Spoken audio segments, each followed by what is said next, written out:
बच्चों, good morning to all of you. Today we will discuss about the biodiversity and diversity in living organism. आप अपनी चारों तरफ देखते होंगे तमाम सारे पेड़ पौधे वनस्पतियां हैं। कुछ दिखते हैं, कुछ नहीं भी दिखते हैं, कुछ माइक्रोस्कोपिक होंगे जो आपको दिखेंगे नहीं, सूक्ष्मदर्शी की सहायता से आप देखेंगे। कुछ ऐसे ही दिखते हैं सामने पेड़ पौधे वनस्पतियां हैं। तो हम डाइवर्सिटी किसको कहेंगे? डाइवर्सिटी का मतलब विविधता, लेकिन यहाँ पर हम लोग पढ़ने वाले हैं diversity in living word. Diversity in living word को एक वर्ड में कहना हो तो हम कहेंगे बायोडाइवर्सिटी। बायोडाइवर्सिटी को ही डाइवर्सिटी इन लिविंग वर्ड कहेंगे। डाइवर्सिटी इन लिविंग ऑर्गेनिज्म और living world is called as biodiversity. लेकिन एक्चुअली बायोडाइवर्सिटी किसे कहेंगे? तो wide variety of plant, animals, microorganisms present on earth planet. इस वसुंधरा पे, इस धरती पे, जल में, थल पर, जमीन के अंदर, पानी में, समुद्र में, हर जगह पे जितनी भी तरह के ऑर्गेनिज्म है, लिविंग ऑर्गेनिज्म है, प्लांट है, एनिमल है, माइक्रो ऑर्गेनिज्म है, सबको एक साथ मिला करके हम क्या करते हैं? बायोडाइवर्सिटी और डाइवर्सिटी इन लिविंग वर्ड। तो एक सेंटेंस इसके लिए हम लोग लिखते हैं, द वाइड वेराइटीज ऑफ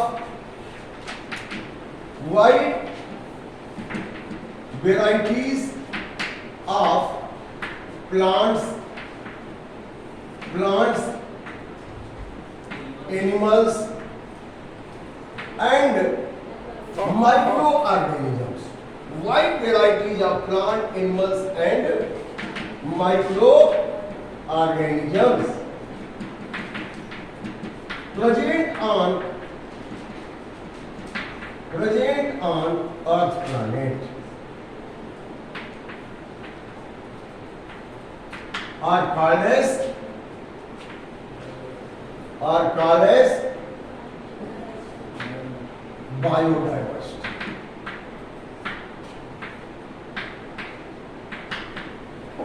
अब ये जो बायोडाइवर्सिटी है अलग अलग लेवल पे है।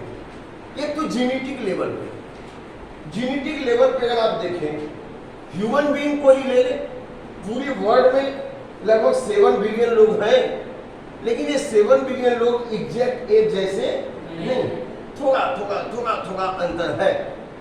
हमारे सेल में 46 क्रोमोसोम है, हर एक सेल में 23 जोड़ी है, और इसमें जो जीन है, जीनोम है, 99.9% जो बेस सीक्वेंस है जीन के बिल्कुल एग्जैक्ट सिमिलर है। 0.1% वेरिएशन की वजह से ये सारे वेरिएशन हम लोग देख रहे हैं। इसका मतलब जीन के लेवल पे भी अंतर है। तो जीन के लेवल पे जो अंतर है उसकी वजह से जो डाइवर्सिटी बनी उसको कहते हैं जीनेटिक लेवल डाइवर्सिटी। अब हिमालय के बेल्ट में तमाम सारे पौधे हैं। एक मेडिसिनल प्लांट है राउल्फिया वोमिटोरिया, वो एक ही स्पीसीज राउल्फिया वोमिटोरिया अलग रेंज ऑफ हिमालय में अगर ग्रो कर रहा है तो उसके अंदर उपस्थित केमिकल में कुछ न कुछ फर्क होगा, उसके कंसंट्रेशन में फर्क होगा। जैसे चिली का पौधा है, अलग अलग एरिया में ग्रो कराया गया, अलग अलग वैरायटी का है, तो कुछ ज्यादा तीखा होगा, कुछ कम तीखा होगा। मैंगो की वैरायटी है, एक ही स्पीसीज है मैजिक वैरायटी का, लेकिन अलग अलग वैरायटी है, कोई बड़ा है, कोई छोटा है, कोई खट्टा है, कोई मीठा है। तो जीन लेवल में वेरिएशन हुआ कि नहीं? तो जीन में थोड़े अंतर होने की वजह से भी वेरिएशन आते हैं। इसके अलावा स्पीसीज लेवल, अलग अलग स्पीसीज है तभी उनमें अंतर है, वो भी जीन का ही वेरिएशन है, डीएनए का ही वेरिएशन है, तभी अंतर आएंगे। और अलग अलग इकोलॉजिकल कंडीशन, जैसे यहाँ पे जो पौधे हैं वो डिजर्ट में नहीं मिलेंगे, डिजर्ट में एनाफनी मिलेगी जहाँ पे जीरोफिलिक कंडीशन है। मैंग्रोव का फॉरेस्ट आप जाके देखिए, वहाँ राइजोफोना मिलेगा, मैंग्रोव मिलेगा। सुंदरबन डेल्टा में क्योंकि वहाँ साल ज्यादा है, तो उनमें अंतर क्यों हो गए? इकोलॉजिकल वेरिएशन की वजह से।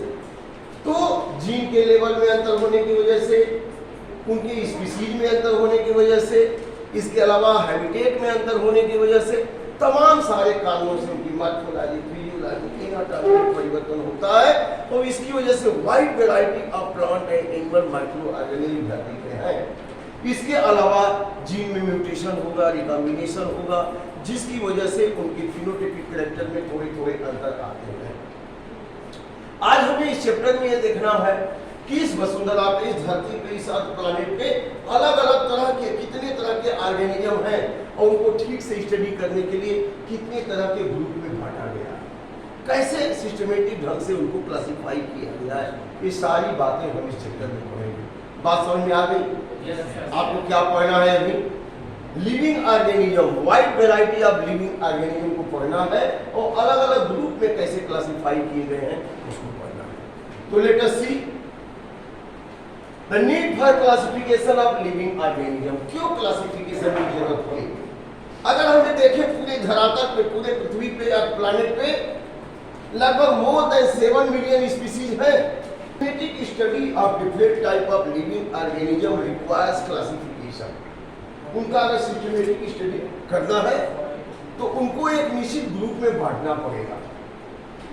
जैसे आप लोग यहाँ पे जितने बच्चे हैं 9वीं से लेकर 12वीं तक के बच्चों को अगर हाइट के आधार पर आप क्लासिफाई करा जाए तो बहुत सारे 12वीं के बच्चे 9वीं में आ जाएंगे, बहुत सारे 9वीं के बच्चे 12वीं में चले जाएंगे, नहीं हाइट के आधार पर। लेकिन आपको 9वीं में किस आधार पर रखा गया है? आपके स्टडी लेवल के आधार पर। आप 8वीं पास करके आए तो 9वीं में है, जो 11वीं पास करके गया तो 12वीं में। तो सिस्टमेटिक हुआ कि नहीं हुआ? तो यहां भी जरूरत क्या है?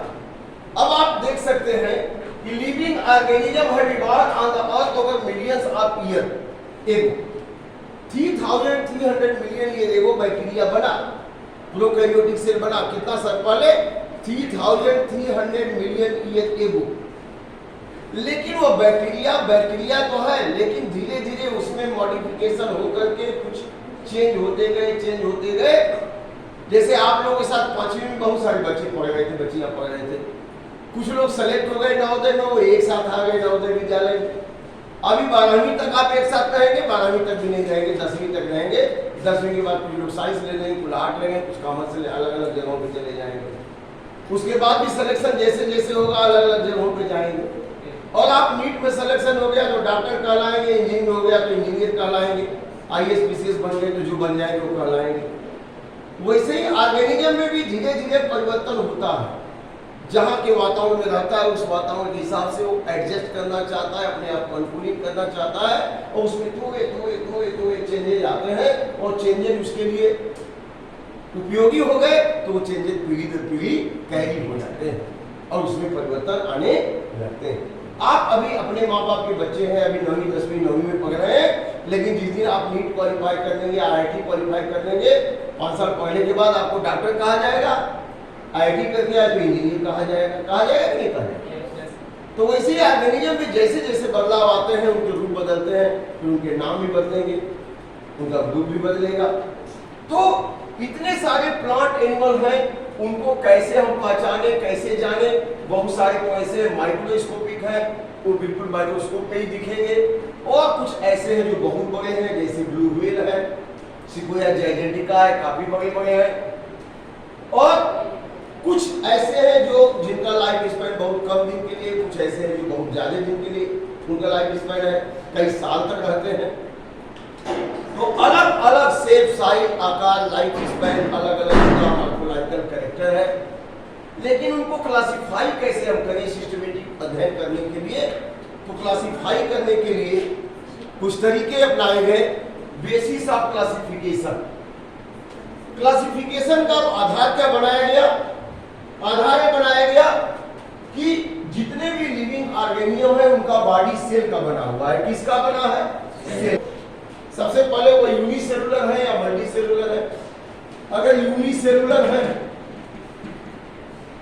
यूनिसेलुलर है तब फिर वो प्रोकैरियोटिक सेल का बने हैं कि यूकैरियोटिक। और प्रोकैरियोटिक सेल के हैं, उनका बॉडी प्रोकैरियोटिक सेल का है या फिर यूकैरियोटिक। तो अगर प्रोकैरियोटिक सेल का उनका बॉडी बना है तो इनको किस में रखा जाएगा? किंगडम मोनेरा में। किसमें रखा जाएगा? किंगडम मोनेरा में। अगर यूनिसेलुलर है, सिंगल सेल के बने हैं, उनका बॉडी कैसा बना है? सिंगल सेल का। लेकिन किस तरह के सेल के बने हैं? प्रोकैरियोटिक माने प्रिमिटिव सेल। प्रिमिटिव सेल माने क्या?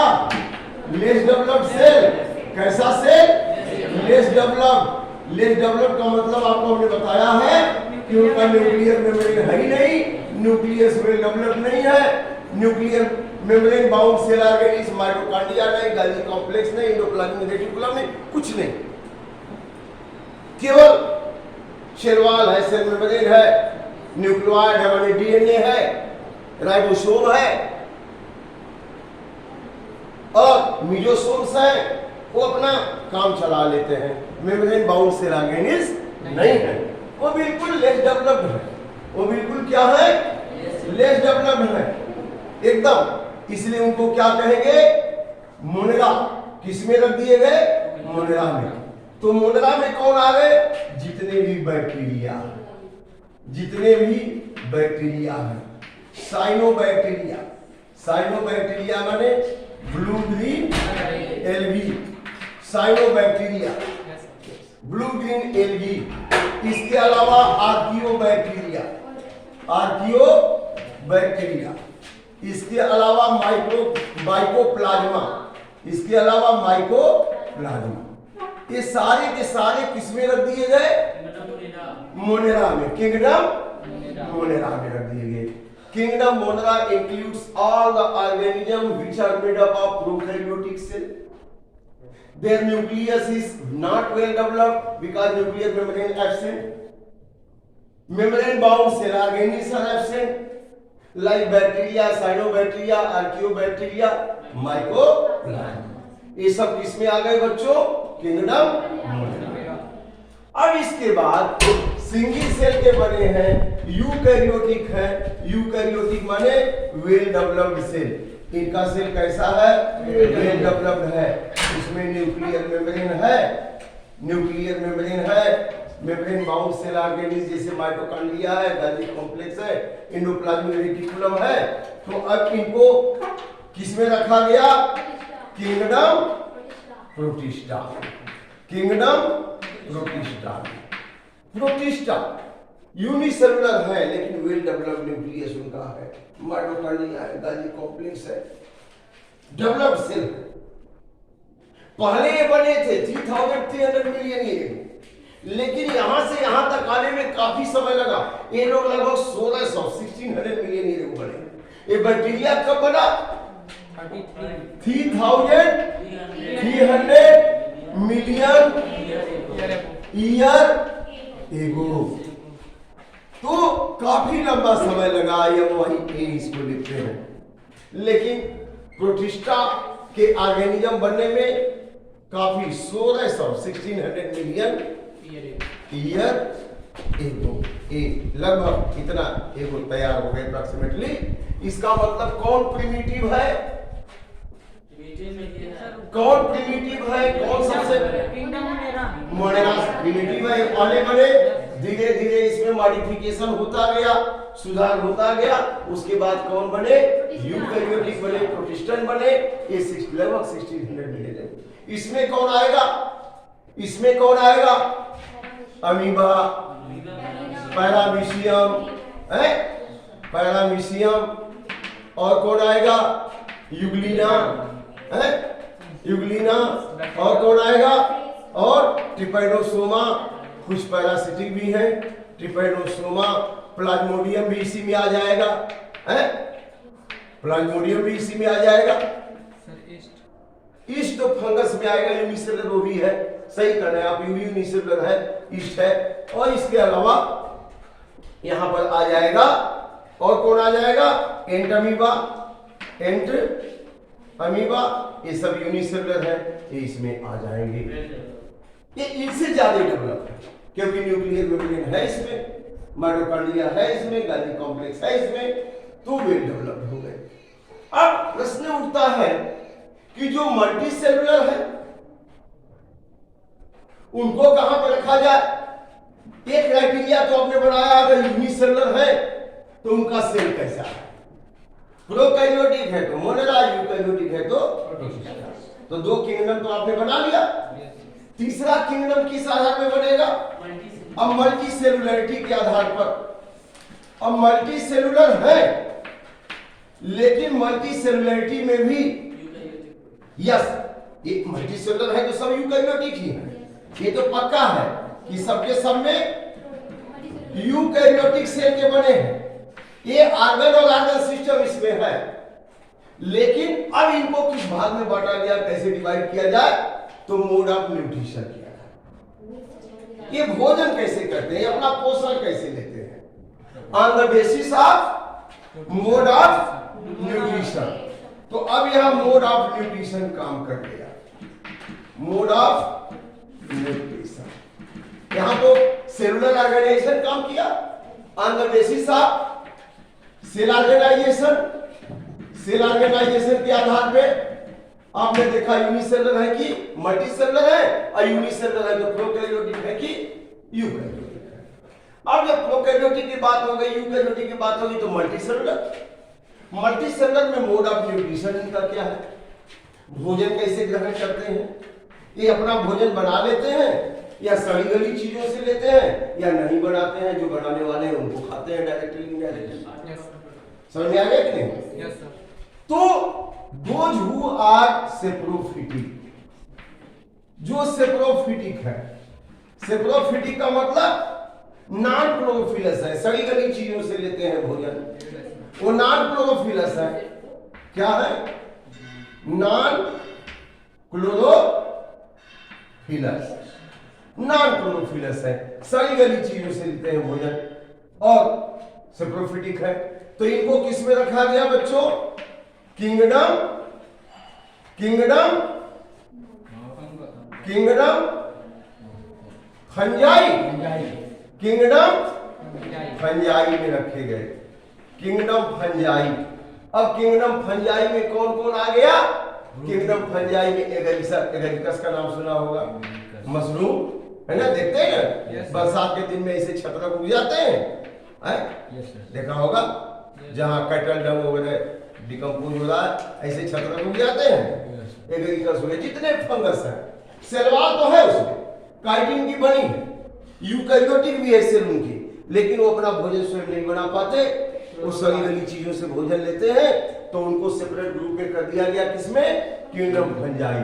तो एक किंगडम हो गया मोनेरा, दूसरा किंगडम हो गया प्रोटिस्टा, और तीसरा किंगडम हो गया फंजाई। अब इसके बाद जो अपना भोजन खुद बना सकते हैं, ऑटोट्रॉफिक है। जो लोग ऑटोट्रॉफिक है, माने अपना भोजन बना सकते हैं, उनको किस में रखा गया? Kingdom Plantae, kingdom Plantae, kingdom Plantae, kingdom Plantae में रखा गया। किंगडम प्लांटे मतलब ये अपना भोजन खुद बना सकते हैं। इनके पास तमाम सारे ऐसे उपाय हैं, इनकी जड़ें हैं, जैसे वाटर मिनरल ले लेंगे, इनके सेल्स में क्लोरोप्लास्ट है, और सनलाइट की उपस्थिति में अपना भोजन बना लेते हैं। तो ये ऑटोट्रॉफिक है, ये अपना भोजन खुद के लिए भी बनाते हैं, दुनिया भर के लिए भी भोजन बना के देते हैं, ऑक्सीजन भी देते हैं। तो किंगडम प्लांटे कैसे है? ऑटोट्रॉफिक है, और इनमें सेलवाल पाया जाता है। क्या पाया जाता है? सेलवाल भी पाया जाता है, इनमें सेलवाल पाया जाता है, क्लोरोप्लास्ट पाया जाता है, अपना भोजन खुद बना लेते हैं, तो प्लांटे हो गए। अब ये कैटेगरी ऐसी है जो मल्टी सेलुलर तो है, लेकिन वो अपना भोजन खुद नहीं बनाते, वो हेटेरोट्रॉफिक है। कैसे है? हेटेरोट्रॉफिक। तो जो भोजन बना लेते हैं उनको खाते हैं एक दूसरे को। तो ऐसे यहाँ जो है, अब एक तीसरा चौथा किंगडम हो गया, और एक पांचवा किंगडम क्या होगा? Kingdom animal, yes animal, kingdom animal, kingdom animal. Kingdom animal में वे सभी आएंगे जो मल्टी सेलुलर है, जिनका यूकैरियोटिक सेल का बॉडी बना हो, और वो अपना भोजन खुद नहीं बनाते हो, डायरेक्टली इनडायरेक्टली प्लांट को भोजन के रूप में लेते हो। अब डीएल है तो प्लांट को खाएगा, लाइन है तो डीएल को खाएगा, है? तो किंगडम एनिमल। तो आपने पूरा इस क्राइटेरिया को देखा, पूरे लिविंग ऑर्गेनिज्म को कितने किंगडम में बांट दिया गया बच्चों? 5 किंगडम में। अब मैं इसको एक लाइन में दिखा दूंगा आपको। तो पहला किंगडम देखिए, हम नीचे इसलिए बना रहे हैं कि सबसे पहले बने थे। तो पहला किंगडम क्या बना? मोनेरा। पहला क्या बना? मोनेरा। और इनसे एडवांस थोड़ा हुआ तो प्रोटिस्टा। Very good, protista. और इनसे एडवांस हुआ, लेकिन ये तो प्रोकैरियोटिक है। एक यूनिसेलुलर सब है, ये सब यूनिसेलुलर है, ये सब यूनिसेलुलर है, लेकिन ये प्रोकैरियोटिक है, प्रोकैरियोटिक है। और ये क्या है? यूकैरियोटिक है। अब इसके बाद नंबर आता है मल्टीसेलुलर का। किसका नंबर आता है? मल्टीसेलुलर का। अब मल्टीसेलुलर में जो अपना भोजन नहीं बना पाएंगे, डिकेइंग मैटर से भोजन लेंगे, तो इनको क्या कहेंगे? Fungi kingdom, fungi. और एक कैटेगरी जो अपना भोजन बना ले, ऑटोट्रॉफिक माने किंगडम प्लांटे। समझ आ रहा है कि नहीं? Very good, kingdom Plantae. और एक कैटेगरी है मल्टीसेलुलर, तो है लेकिन अपना भोजन नहीं बना सकते, वो हेटेरोट्रॉफ है। वो क्या है? हेटेरोट्रॉफ है। तो उनको किस में रख दिया गया बच्चों? किंगडम एनिमल में। वेरी गुड, किंगडम एनिमल में। तो आपने देखा कि on the basis of cellular organisation, prokaryotic और eukaryotic, so organism are divided into monera, protista, then multicellular on the basis of mode of nutrition, heterotrophic, parasitic, kingdom fungi, autotrophic, kingdom plantae and heterotrophic, kingdom animal। तो पूरे living organism को 5 kingdom में divide किया गया। Kingdom Monera, kingdom protista, kingdom fungi, kingdom plant and kingdom animal. तो इसको कहते हैं 5 किंगडम सिस्टम ऑफ क्लासिफिकेशन। ये 5 किंगडम सिस्टम क्लासिफिकेशन किसने दिया? आर.एच. व्हिटेकर। किसने दिया? आर.एच. व्हिटेकर, इन्होंने दिया था। इसके पहले 2 किंगडम सिस्टम क्लासिफिकेशन आया था। 2 kingdom system classification was given by Carolus Linnaeus. लेकिन उन्होंने बताया कि पूरे ऑर्गेनिज्म को 2 किंगडम बांटा गया, प्लांट और एनिमल। माइक्रो ऑर्गेनिज्म के बारे में कोई चर्चा उन्होंने नहीं करी। लेकिन बाद में देखा गया कि माइक्रो ऑर्गेनिज्म भी तो है, यूनिसेलुलर भी तो है, फंजाई भी तो है। तो इन्होंने आर.एच. व्हिटेकर ने 5 किंगडम सिस्टम क्लासिफिकेशन दिया। और इस 5 किंगडम सिस्टम क्लासिफिकेशन में क्या आया? Monera, protista, fungi, plant, animal. तो अगर यहां पे हम बॉर्डर लाइन बना दें तो इसके ऊपर लिविंग और यह बॉर्डर लाइन और नीचे नॉन लिविंग, और दोनों के बीच में वायरस आ गया। Virus is the connecting link between living and दोनों के बीच की लिंक हो गया। नीचे नॉन लिविंग और उसके ऊपर में prokaryote, eukaryote, multicellular, prokaryotic Monera, eukaryotic protista unicellular and multicellular, the kingdom fungi, the kingdom Plantae, the kingdom animal. So one by one we will discuss about this monera, protista, fungi, plant and animal. Thank you very much.